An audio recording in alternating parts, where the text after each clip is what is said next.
আসসালামু আলাইকুম প্রিয় দর্শক, রাজনীতিতে এই মুহূর্তে সবচেয়ে আলোচিত দুটো বিষয়ের মধ্যে একটি হচ্ছে জাতীয় ঐকমত্য কমিশন, জুলাই সনদ এবং তার বাস্তবায়ন। আরেকটা হলো পিয়ার নিয়ে আজকে আলোচনা করব না। আমি এর আগে একদিন পিয়ার নিয়ে কথা বলেছিলাম ডিটেইল, যে কত ধরনের পিয়ার আছে না আছে। আমরা পিয়ার নিয়ে আমাদের অন্য মঞ্চে একটা সাক্ষাৎকারও প্রচার করেছিলাম। পিয়ার নিয়ে আবার পরবর্তীতে কথা বলবো। আজকে আমি এই জুলাই সনদ এবং জুলাই সনদ বাস্তবায়নে যে গণভোট, এটা নিয়ে একটু কথা বলতে চাই। আপনারা জানেন জুলাই সনদ জিনিসটা কি, তবু আরেকবার বলি। এই সরকার দায়িত্ব নেওয়ার পর প্রথমে তারা বেশ কয়েকটা সংস্কার কমিশন গঠন করেছিল। প্রথমে তারা 6টা সংস্কার কমিশন গঠন করেছিল, তারপর তারা আরও 5টা সংস্কার কমিশন গঠন করেছিল। এই প্রথম যে 6টা সংস্কার কমিশন গঠন তারা করেছিল, আপনাদের মনে আছে যে সংবিধান সংস্কার কমিশন, নির্বাচন ব্যবস্থা সংস্কার কমিশন, পুলিশ প্রশাসন, গণমাধ্যম, এই যে কতগুলি সংস্কার কমিশন তারা করেছিল, এই সংস্কার কমিশনগুলোর রিপোর্ট নিয়ে একটা জাতীয় ঐকমত্য কমিশন গঠন করা হয়েছিল, যে এই রিপোর্টগুলির মধ্যে কোনটা কোনটা পলিটিক্যাল পার্টিগুলো গ্রহণ করতে চায় এবং কোনটা কোনটা চায় না।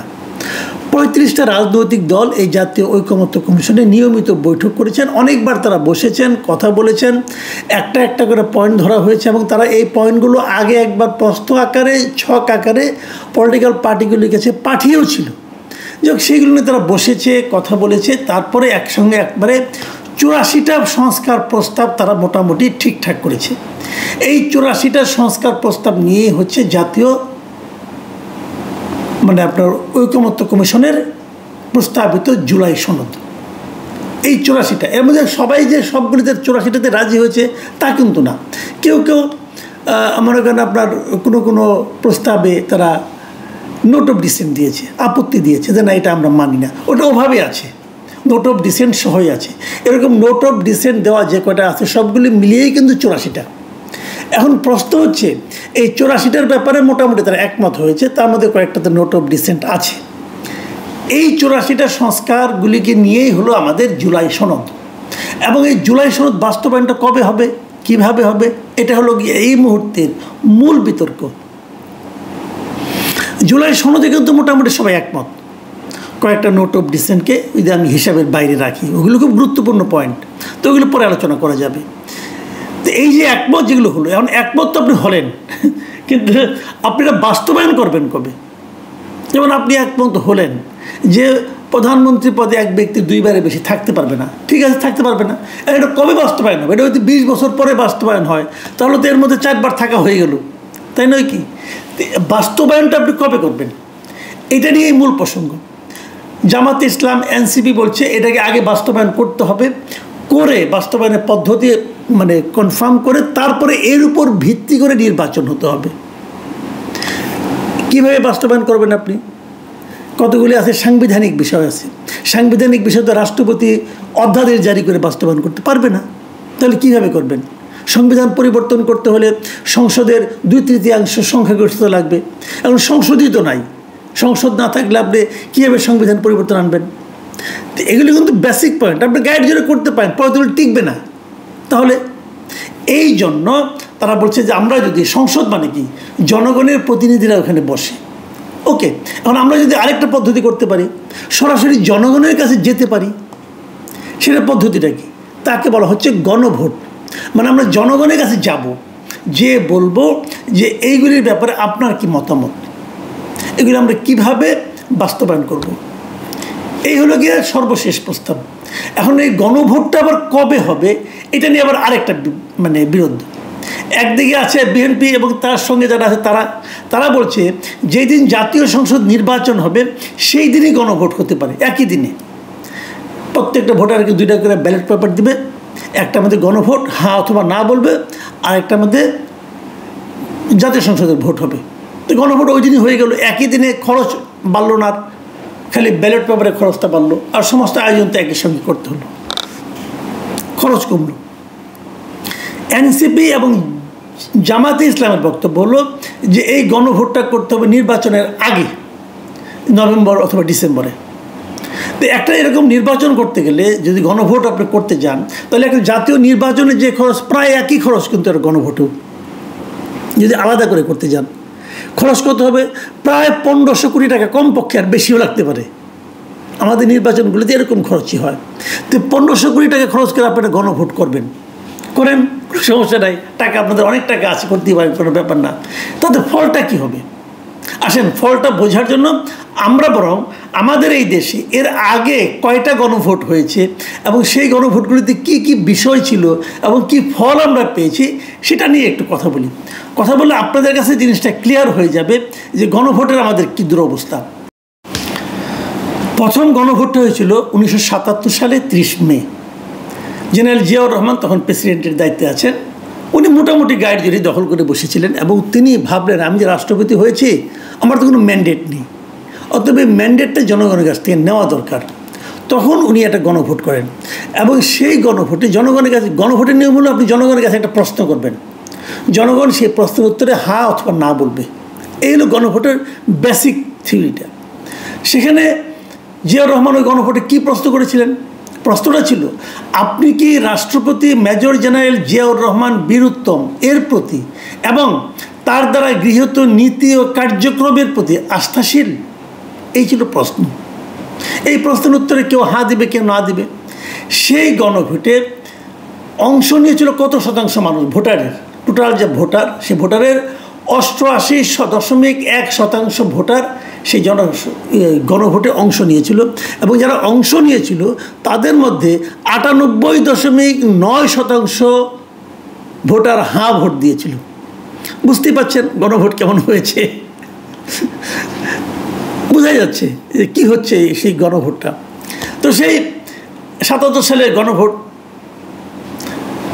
একটা কথা বলে নেই, সত্যি কথা বলতে কি, তখন আমার বয়স আসলে 18 হয়নি, তখন আমার বয়স 17 বছর ছিল। আমি নিজেও সেই গণভোটে একটা ভোট দিয়েছিলাম। তো বলবেন তুমি কেন দিলা? আমি দিলাম কেন, আমার সব বন্ধু বান্ধব দিল, আমিও দিলাম। ওখানে আমার চেয়েও জুনিয়র অনেকে ছিল, সবাই বললো চলো ভোট দিয়ে আসি। যা গেলাম, যে একটা সিলমেরা দিয়ে আসি, বললাম ভোট দিয়ে আসলাম, বুঝি না কিছু, কিন্তু দিয়েছিলাম। অনেকে এরকম ভোট দিয়েছিল। যাও, সেটা এক প্রসঙ্গ।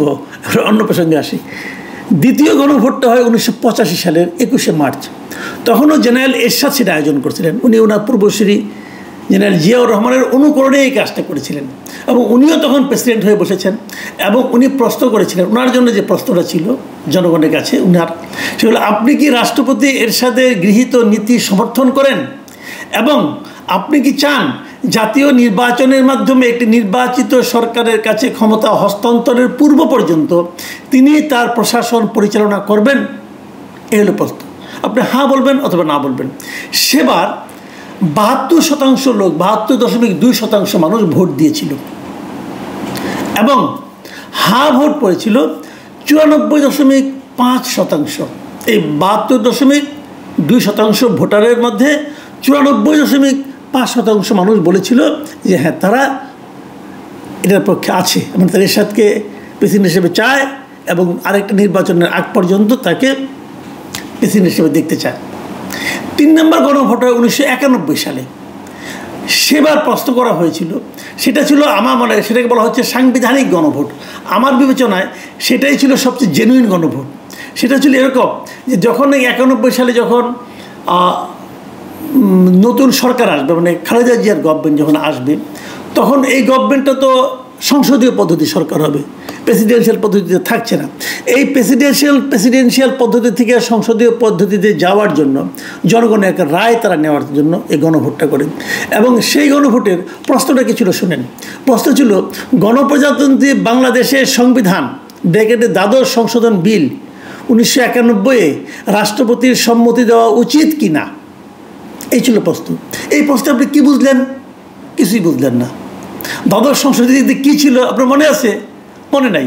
তখনও জনগণ কিছু বুঝতো না, তখন আমি অনেক বড়, তখন আমি বুঝি তো তখনও কিন্তু আপনার এই গণভোট কেউ কিছু বুঝে নাই। মানে আসলে বিষয়টা কি, মানে বিষয়টা হলো যে এই যে রাষ্ট্রপতি শাসিত থেকে সংসদীয় পদ্ধতিতে যাওয়া, এই বিষয়টা একটা সংবিধানের একটা সংশোধনীর মাধ্যমে হবে। সেই সংশোধনীটা আপনি রাজি কিনা মানে প্রেসিডেন্ট এই সংশোধনীতে স্বাক্ষর করবে কিনা, এই ছিল প্রশ্ন। জনগণ হা ভোট দিয়েছিল। 84.38% মানুষ বলেছিল যে হ্যাঁ যাবে। ইন্টারেস্টিং হলো এই গণভোটে ভোট পড়েছিল কত? এই গণভোটে ভোট পড়েছিল 35.19% মাত্র। বাকি লোক ভোট দেয়নি। কেন ভোট দেয়নি? এটা তো সবচেয়ে গুরুত্বপূর্ণ গণভোট, ভোট দিল না কেন? কারণ হলো গিয়ে আমাদের ভোটিং প্যাটার্নটাই এমন। আমাদের এখন যখন ভোট হয় তখন দুটা ঘটনার মাধ্যমে ভোটের হার বাড়ে। একটা হলো যদি আপনি কারচুপি করেন, যেমনটি ওই আপনার 77 সালে অথবা 85 সালে হয়েছিল, ওই যা ইচ্ছাতে বলে দিলেন আপনি, ওটা তো জেনুইন ভোট হয় না একটাও। বিএনপির কেউ বলবে না জিয়া রহমানের গণভোট যে জেনুইন ছিল, হয়েছে উল্টাপাল্টা লোক ভোট দিয়ে আসছে। এখান থেকে বলে দেওয়া হয়েছিল বেশি ভোট দেখাতে হবে, বেশি ভোট দেখা দিচ্ছে। আরেকটা কখন হয়? যখন নাকি প্রতিদ্বন্দ্বিতাপূর্ণ নির্বাচন হয়, যখন প্রার্থীরা নিজেরা ভোটারদেরকে নিয়ে আসে কেন্দ্রে, কিন্তু যে ভোটে কোনো প্রতিদ্বন্দ্বী নাই সে ভোটে ভোট বেশি পড়বে না। তাহলে এখন যদি আপনি গণভোট করতে যান, এই ভোটে প্রতিদ্বন্দ্বী নাই, সেখানে কিন্তু আপনি যদি নভেম্বরে অথবা ডিসেম্বরে গণভোট করেন, ভোট পড়বে না এবং সেই ভোট খুবই কম হবে। যদি খুবই কম ভোট হয়, ধরা যাক 35%ই হলো, ধরলাম যে 35% লোক জুলাই সনদ চায় আর বাকিরা চায় না। ভোটে না ভোট কত বলো সেই হিসেবে আমি বাদ দিচ্ছি, বাকিরা এটা নিয়ে কোনো মাথায় ঘামাচ্ছে না, তাহলে জিনিসটা কি ভালো হলো? আচ্ছা, তার উপরে কথা, সেই কথাটা কি যে আপনি বললেন যে 35% লোক ভোট দিল, হ্যাঁ ভোট কত হবে না ভোট কত হবে আপনি জানেন না। কিন্তু ধরা যাক হাইপোথেটিক্যালি, যদি সবাই কিন্তু ধরে নিচ্ছে হ্যাঁ ভোট জিতবে, এই জন্য তারা সবাই গণভোট চাচ্ছে। যদি না ভোট জিতে যায়, এবং না ভোট জেতার সমূহ সম্ভাবনা আমি দেখছি, কী কারণে দেখছি সেটা আমি বলি। সেটা হলো এই কারণে যে প্রথমত বিএনপি কিন্তু গণভোটের প্রস্তাবে রাজি ছিল না। বিএনপি প্রথমত বলেছিল যে যেগুলো রাষ্ট্রপতি আপনার অধ্যাদেশের মাধ্যমে বাস্তবায়ন করতে পারে সেগুলো করে ফেলুক, আর যেগুলোর জন্য সংবিধান সংশোধনের দরকার আছে আগামীতে যে সরকার ক্ষমতায় আসবে তারা এটা করবে। কিন্তু এতে এই এনসিপি অথবা জামাতে ইসলাম অথবা অন্য পার্টি ইসলামী আন্দোলন তারা মানতে রাজি না, তারা বিএনপিকে বিশ্বাস করেনি। তারা ভেবেছে বিএনপি হয়তো ক্ষমতায় যে এটা নাও করতে পারে, বিএনপি যে ক্ষমতায় যাবে তা তো শিওর না। তারপর তারা ধরে নিয়েছিল বিএনপি হয়তো ক্ষমতায় যাবে এবং তারা এটা বাস্তবায়ন নাও করতে পারে, অতএব আগেই তাদের দিয়ে অঙ্গীকার করে নেওয়া হবে। বিএনপি কিন্তু যে কারণে তারা যে গণভোটে রাজি হয়েছে, আমার মনে হয় না খুব আনন্দ সহকারে তারা রাজি হয়েছে। এই যে চাপে পড়ে রাজি হওয়ার ব্যাপারটা, এটা যদি বিএনপির ভোটাররা বুঝতে পারে, ভোট যদি না ভোট দিয়ে দেয় তাহলে আপনি কী করবেন? এবং সেখানে যদি আওয়ামী লীগের যারা ভোটার আছে তারাও যদি না ভোট দিয়ে দেয়, আলটিমেটলি যদি না ভোট বিজয়ী হয়ে যায়, তখন কি হবে? তখন যে এতদিন ধরে যে আপনি সংস্কার আলোচনা করলেন, সংস্কার প্রস্তাবনা নিয়ে আসলেন, জাতীয় ঐক্যমত্য কমিশন করলেন, এত টাকা খরচ করলেন, আলোচনা করলেন, সব কিছু কিন্তু ভেস্তে যাবে। এই রিস্কটা জামাত অথবা ইসলামী আন্দোলন কেন নিচ্ছে এটাও আমি জানি না, অথবা এনসিপি কেন নিচ্ছে। তার মানে আমি যদি মানে আপনার সমাপ্তি টানি, দাঁড়ালোটা কি?